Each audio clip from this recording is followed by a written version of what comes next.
What's going on, guys? This is Empty Box, and this is Race Room Racing Experience, where today we're going to be doing a 10-lap race against the AI here at Euro Speedway Lausitz using the ADAC GT Masters 2013 package.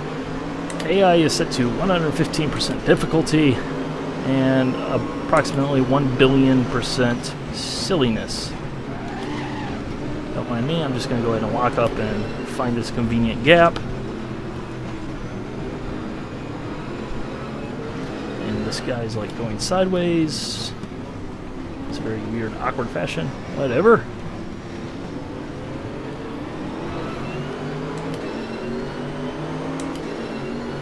And we're gonna go 3 wide into a hairpin because why not?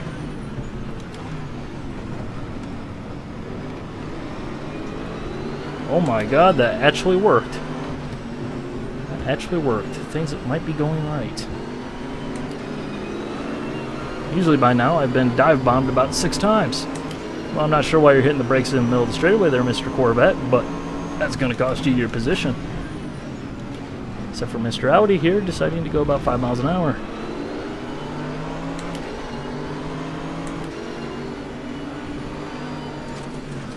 And I'm paranoid of the AI. I am paranoid of the AI because these guys are reckless.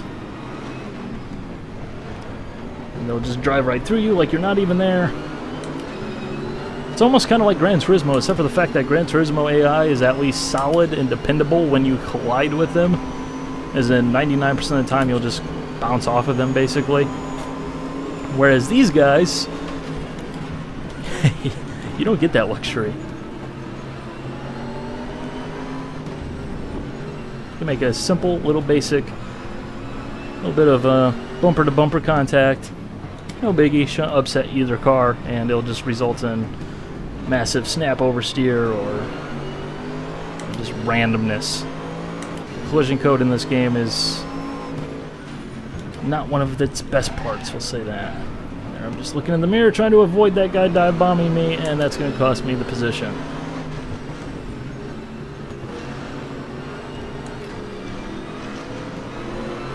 But in a way, I would say that the AI roughly equates to the experience that you'd get racing online with a field of Brazilians who believe that Senna is God. That is as simple as I can put it. If you've raced online, you will know exactly the type of people that I am talking about. And that's pretty much what this is. So remember, if you no longer go for a gap, you are no longer a racing driver for pretend.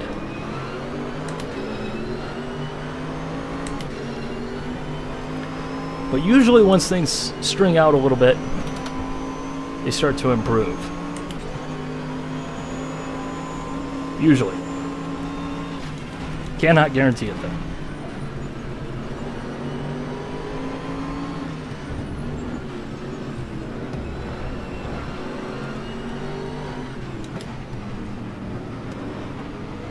Well, I have to say, I originally thought that the AI in this game was tremendously fast. However, I'm running 115% difficulty here, and they're holding me up. And usually, please don't dive on me. Usually, that corner, like, seriously. Usually, I'm in most G Motor 2 games, although this is sort of Sector 3, Simbin's own engine, but I'll look at the figures and the settings as somewhat relatable between the two. Not that they necessarily are, but you know, I'd expect 107%. You know, for example, in NASCAR Racing 2003 season, that's typically around the same area that I am at. It's like the AI by default can only go so fast, but they just seem very slow. I mean, I can't think of many other games where I've been running this high of a difficulty once I've really got comfortable with things. Speaking of comfortability, let's talk about the car. Because that was something that I really wasn't happy with in my previous race room video. That was the cars. Which, in that video, yes, I did make setup adjustments. Yes, I did try them all. And yes, I did make a honest-to-goodness effort to like them all. And yes, I was driving without traction control, which I'll talk about about my thoughts on that. That and a couple of other things later on in this video, but the SLS was probably either the first or second car that I tried out in this game. And if it wasn't the first was the Ford GT, which is, at least in my opinion, and I think most people would agree, the most unstable of the bunch. But this car isn't my favorite GT3 car, but with what I experienced with the Ford and later on all of the cars, kind of figured that, hey, this probably will be a car that fits me within this game, and I tried it, wasn't necessarily hugely impressed, and then as I tried more of the cars and made adjustments to the cars to get them more suiting my liking, well, just not quite. Came back to the SLS, made the same type of adjustments, and I think I found something that I'm happy with. Now that said, it doesn't fix things, but it does actually make the car a bit of a challenge to put the power down. It does actually get the car to rotate,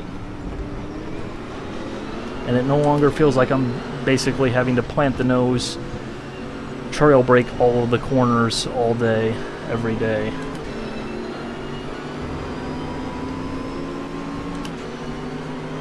And it also no longer feels like I'm just basically trying to kick the rear end out.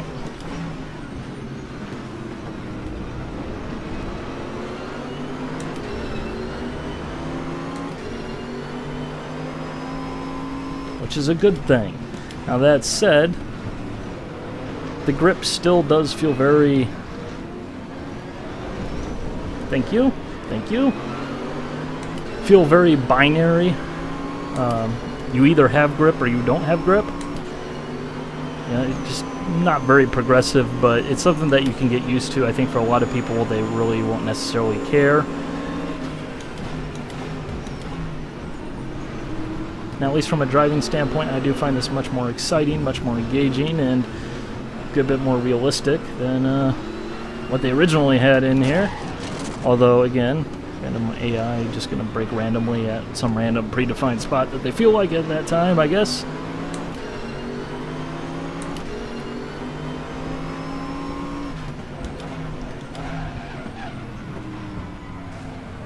Just going to go around the outside here, as I'm guessing about 16 cars just piled into that wreck, and now I'm looking in the rearview mirror, and that's generally not a good thing to do. Hey, wheel spin!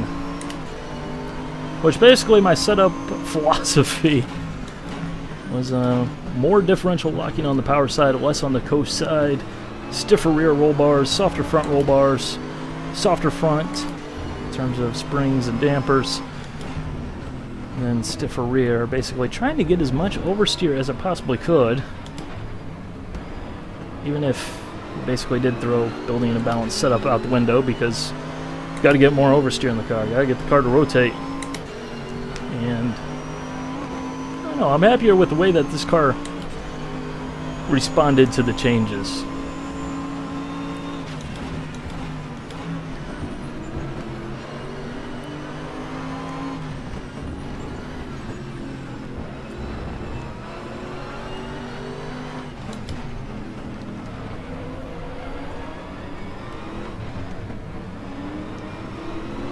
I'm just going to go ahead and remain silent here for a lap and let you guys listen to the engine sounds.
As you can see, the AI behavior does get a good bit better once they do string themselves out.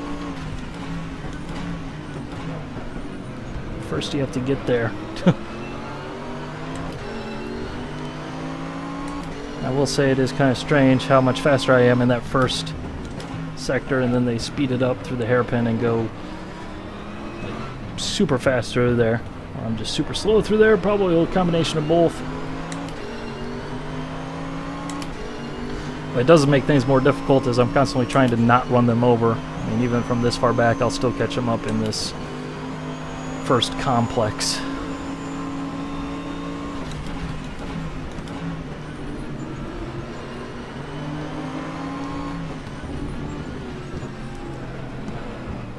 Which actually makes things more difficult.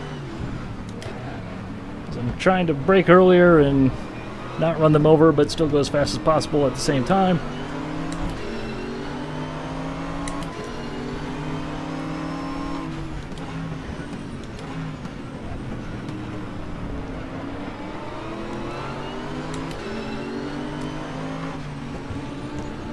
Really, I think the standout of this update for Race Room isn't necessarily the content, it really is that road surface.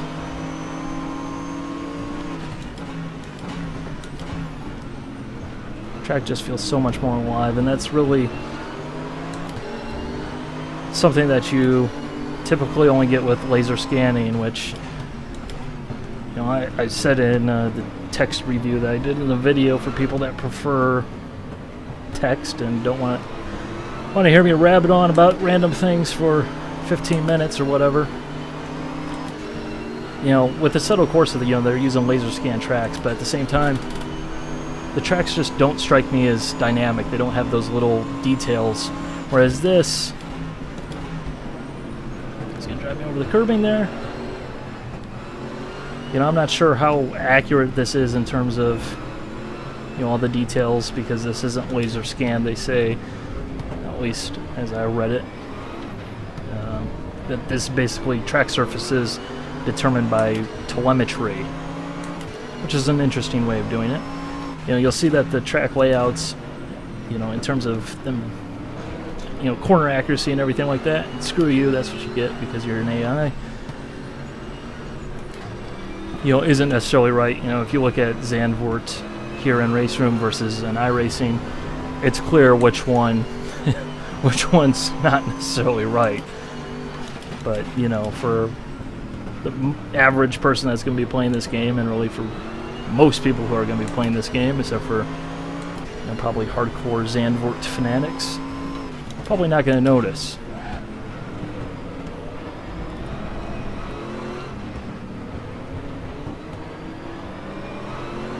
Honestly, with that updated track surface, I guess this race is over.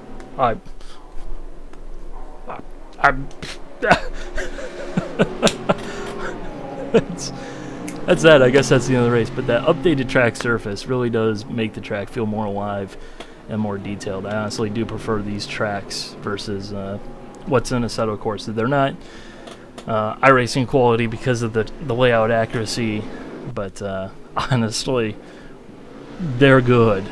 I really do like this track update, but setup is going to be down in the description, screenshot of that, because again, I don't know how to share that.